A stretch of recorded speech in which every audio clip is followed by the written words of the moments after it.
Okay, Gemini, welcome to your 12 house spread for the last 2 weeks of November. We're going to jump in here. So, in your first house of identity and all things that make you you, don't be alarmed, Gemini, you have the death card. So, this is really positive, Gemini. This means that you've got a willingness to let go of the old you. You're a little bit like a snake who's outgrowing its old skin, or perhaps a nicer image, Gemini, is a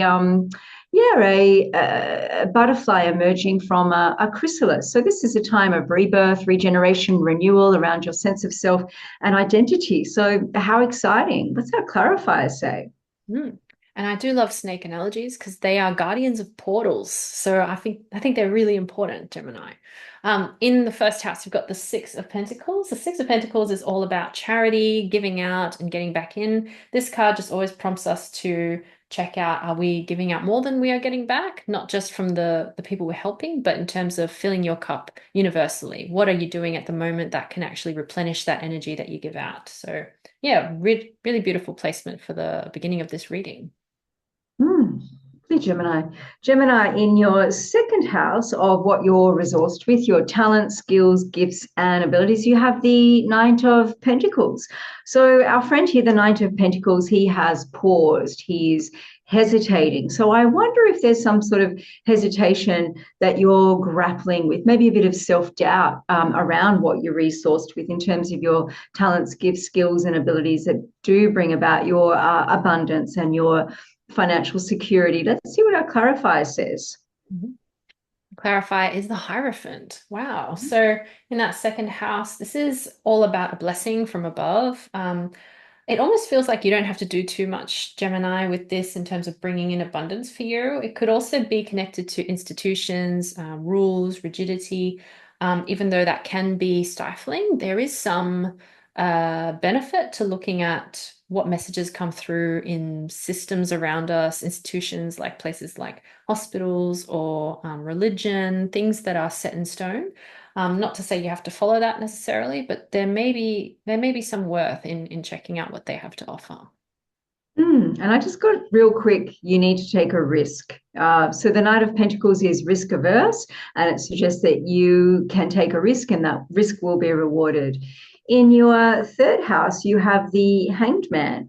So the Hanged Man has put himself in that position to attain enlightenment. It's a period of suspension and deep reflection. So this showing up in your third house of ideas, thoughts, communication. This is your house, Gemini. It suggests that again, this is a pause that you're taking. Let's see what this pause is all about. Hmm. So the clarifier is the King of Wands. The pause is possibly all about feeling like you've had to be the king of action for so long. You're just waiting for that opportunity to sit back and let someone else take the reins. And the King of Wands energy is very fiery, passionate. He's not doubtful at all. So either needing to step back, step down from that throne, or wanting more of the energy for someone else to take charge. I just got real quick because Gemini, you rule duality. I get the sense that there's a part of you that feels a bit suspended and a bit doubtful and a bit risk averse. And there's a part of you with this beautiful King of Wands energy that just wants to go full steam ahead into adventure. And I feel like that part of you needs to win out. So, yeah, but perhaps just lean more into that risk taking, adventurous side, that expansive side, and you can take the contemplative benefits with you. In your fourth house, Gemini, of family, home, chosen family, oh, hello, you have the Four of Pentacles. So this can also just be how you feel at home in the world and how you feel at home in your own skin. So the Four of Pentacles, again, in keeping with this theme of risk aversion, he is risk averse. He is holding on to that pentacle too tightly. He doesn't want to take a risk. So I get the feeling here that you really are in a state of duality around, do I play it safe or do I take the risk? And I get the feeling that you're gonna benefit from stepping outside of your comfort zone. What does our clarifier say? Mhm. It's saying the Fool card. So this is exactly the kind of risk that we're looking for. it's so strong, it kind of just colors the rest of the reading, I feel like. And that's speaking directly to the Knight of Pentacles that came up earlier, and that just the card that you were speaking to, Fran. But in the fourth house, this is all about taking a risk in the home, in the place of your comfort, like Fran was talking about. How can you actually expand that outwards? So you're taking what you've learned from being in a safe space for a while out into the open. So yeah, really good adventures lying in wait. Take the risk. Oh, okay. So showing up in your fifth house of creative expression, you have the Five of Swords. So interesting, we have five in your fifth house placement. So that's confirmation. This is a card that suggests victory and landing in your house of creative expression. I think whatever you're working on, your passion project, your creative expression, there's a victory coming in for you around this. What's our clarifier say? Hmm. The Lover's card. I feel Mm. like did we get this in the last reading or something? It's a different deck and I've been shuffling, so I don't know. The Lover's card is all about relationships, of course, but also relationship to the higher self. And I think this is what's going to come through in that victory in the fifth house of creative expression. How can you actually benefit from the relationships around you, relationship to self, and use that as inspiration for how you express yourself? And maybe it's the way you express yourself in your relationships that is going to shift this next fortnight, in order to build that more competence, more confidence, self-security in all your relationships. Lovely. Oh, in your sixth house, you have, oh my goodness, you have the you have the Nine of Wands. So this is showing up in your sixth house of work and choices and health. This is a card of fierce determination. He's really standing his ground with that ninth wand. This is about not giving up. So if there's something that you're pushing for, that you're working on, this is about just keeping on, determination, keep going, don't give up. What's our clarifier say? In the sixth house, this is the Hanged Man. So don't give up, even if it may feel like things are really tough. Things are as they are. That's the message of the Hanged Man. It is what it is. What you can do during that time is notice, pay attention to your surroundings, notice how people respond to you at work, how you're able to make decisions, and eventually that energy will shift and you'll be able to really benefit from that moving forward. And that's a repeating card. So yeah, really interesting. Mm. In your seventh house of relationship, you have the Page of Pentacles. This is about following your enthusiasm. You might need to reignite some enthusiasm in your existing relationship. But if you're looking for love, it suggests that yeah, somebody's coming in, they're a really enthusiastic person, and that's what they're going to awaken in you. I get the sense that this is a really enlivening energy. What's that clarifier say? Mm. So in the seventh house, we have the Temperance card. Okay, so there's something that's going to awaken you in your energy, in your relationships, but then it also will help refine you and refine the way you do relationships. It'll be a different kind of energy. I think a different kind of person, someone who has a really good sense of balance, someone who seems to be in commune with their higher self. That's just all the messages I'm getting from this card. And they seem to be on a path towards the light, whatever that means to you. So take how it resonates. Oh, how lovely, Gemini.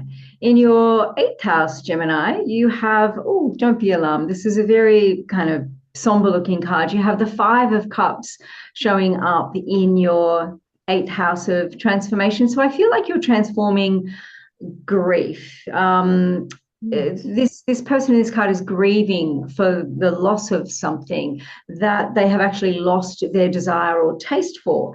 So sort of grieving over something that no longer serves you.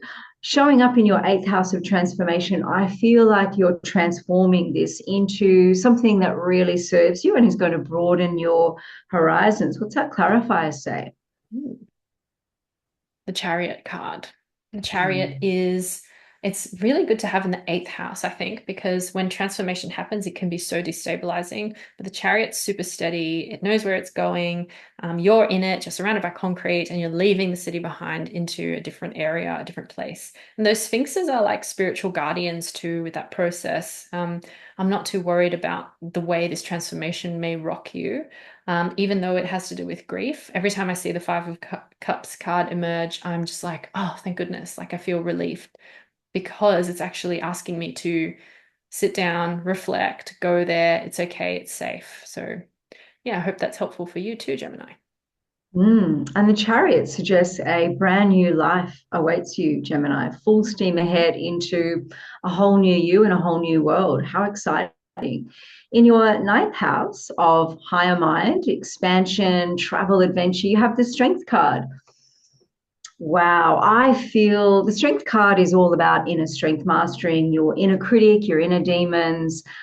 It's also a card of patience. So, this landing in your house of expansion and higher mind, I feel like the work that you've been doing with your higher mind has brought about expansion. Patience has also enabled you to enter this period of expansion. And I feel like this hard won strength. I don't think, you just kind of got strong yesterday. I feel like this has been a really hard won process, Gemini. You've really worked at this over a long period of time. And as a result, yeah, I feel like you're going to be entering into an incredible period of expansion, is what I'm getting there. What's our clarifier say? Hmm. Strength with, oh, the Ten of Wands. So this is the ninth house. This is about higher thinking, higher mind. The figure in the card has their head buried in almost like the bosom of this figure in front of them, the ideal, because the wands represent ideas. And it's passionate and it's heavy and it's like feeling like he's going to collapse any moment. But I think when he lifts his head and looks towards the horizon, he'll recognize that it's not far from home that you can see in the distance there. So yeah, I feel like this is a trial period for something really difficult around finding your place in the world or some sense of purpose, your worldview maybe. But I think in over this next fortnight, a lot will be revealed to you and give you a lot of comfort in knowing you're almost there, you're almost across the finish line. Your harvest is coming in. How exciting, Gemini. In your 10th house of career, public image, and your contribution to the world, you have the always lovely Ace of Pentacles. This is a wonderful opportunity coming in for you. It's a great offer. It has enormous potential. It does need to be nurtured into existence, but it's really about harnessing the energy of this potential, of this opportunity. It's there for the taking. What's our clarifier say? Mhm. We've got, oh, the Queen of Swords. Haven't seen her yet. The Queen of Swords is saying this opportunity is coming through and she's got her hand out ready to take it almost. I think I feel like you're going to get a public offer and the energy of the cards is asking you to take that and that you will be rewarded publicly with something happening in the public eye. So, and then that will lead to a lot of clarity and transformation for you. I love it. In your 11th house of hopes and wishes, Mm. you have the Temperance card again, making another appearance. So, the Temperance card showing up in your house of dreams, wishes, and hopes suggests that you're doing a lot of work on this wish and you're refining and you're perfecting and you're perfecting and you're refining. And that period can go on and on and on and on and on. Ultimately, we have to get to a period where we say this is good enough. And then that will allow the momentum to build and this wish to come through. What's our clarifier say? Mm. Ten of Pentacles. I think what's also coming up in this placement, in addition to what you were saying, Fran, is the person that was emerging in the seventh house, the person that represented temperance and that leading to the light path, is really someone you're wishing for and that it's actually going to come true. I'm very like wary about predictions in the future, but I feel like that's what this reading is saying, so I'm going to go with it. Hmm. I love that. Yeah, beautiful wish fulfillment around this person. If you're not looking for love, I think what this suggests is that you're going to come into your own around this kind of energy. Perhaps a little bit of falling in love with yourself and really shining that out into the world. So, your particular wish, if it isn't for love, it's coming through. So, it could be a creative project, could be anything. In your 12th house, your final house, Gem, oh, wow, what a way to end. We have the Queen of Pentacles. So the 12th house is all about what's hidden in you that wants to be made known into the world. The unconscious being made conscious, or the hidden becoming unhidden and seen. So the Queen of Pentacles has nurtured this pentacle that she's resting so lovingly on her lap. She's nurtured that into existence, and she's surrounded by abundance. So I feel that you're nurturing a part of yourself out into the world that has up until this point remained hidden, maybe to some degree, even to yourself a little bit. You haven't fully actualized it. And it's going to bring about great abundance for you, Gemini. What's our clarifier say? Mm-hmm. In the 12th house, oh, we have the Ten of Swords. So I feel like this is such a great combination because in the 12th house, the Ten of Swords is a blessing in disguise. It's healing from trauma, but it's also that you're sitting with the Queen of Pentacles there. That's so nurturing, so loving, so caring. So you're cultivating the growth out of your wounds with that caring towards yourself, the transformation that comes from that. And even though you reflect and you remember, God, that was a horrible time, there was also a lot of learning, maybe difficult to acknowledge learning that came from it, something that feels like, oh, that was a really hard lesson. So I feel like it's a really positive placement, despite it being such a horrible card. Like it looks terrible, but it is so needed and so helpful in the long run. Yeah. Mm. I agree, Em. I think there's a breakthrough healing happening for you, transformational, that's going to lead to really hopes, wishes, and desire coming in for you. So, wish fulfillment. Thank you so much for being here, Gemini. Remember to like, share, and subscribe, and we'll see you soon.